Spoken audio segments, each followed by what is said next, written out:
This is an image depicting Wolfie Wolf with some club girls. The inspiration behind this is, of course, my original character and some girlfriends I had in the past. I did put the girls with some symbolic tattoos that actually mean something to me. Those close to me will know what they mean for the most part.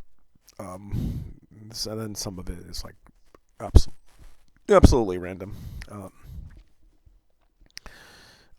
it was definitely a color study. I took my time creating the image and trying to make it as appealing as possible. So I tried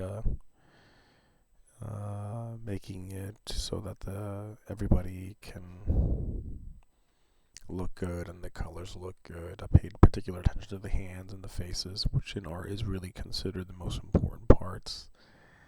Um, Again, it is based off of some girls that I knew, and I think it's in a strip club. And as we know, in strip clubs, there's a lot of naughty women who like to take your money away, and these naughty women get this done by looking nice. So I pay particular attention to ensure that they look nice. They can't really show that they smell nice, but usually these women also smell nice when you're in these clubs. Um, I don't really have a location in mind, but so you can see how I slowly built up to making some aesthetic changes and some background choices. My background choices were decided on, not drawing too much attention to the background, but kind of complimenting the main characters. I think I did a really good job with that. I'm very satisfied with this picture, and it did take a very long time to finish this particular drawing.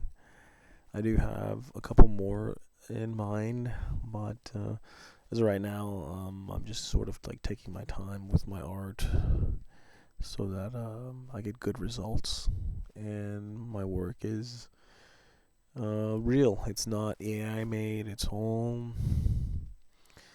things that I come up with myself. Of course, I use references, but none of this stuff is AI. And as you can see, I do have a particular style. Here, I didn't necessarily use that style to the greatest potential. I could come back and do it. And I don't necessarily want to reveal what I do differently now, but if you look at my newer work, you can see exactly some of the things I do and don't do right now. Second, right there, I was doing the first layer of shading. Now this is the second layer, just a little darker. And if you study light and shadow theory, it gets really complicated. So there's multiple layers of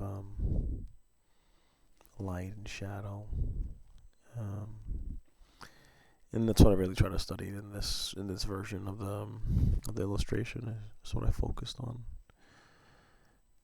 My newer work, I don't really try that hard, only because I just feel if I'm not building big portraits, there's no real need for it. And if it's a big portrait where the characters are there's like one or two, three characters that are the focal point, then I'll invest in scholastic shading and light theory. But it really pays off when you have a certain look to your work. I don't want to spend too much effort on background characters or multiple characters doing multiple sets of shadows and lights. It just takes too long. It's really not worth it.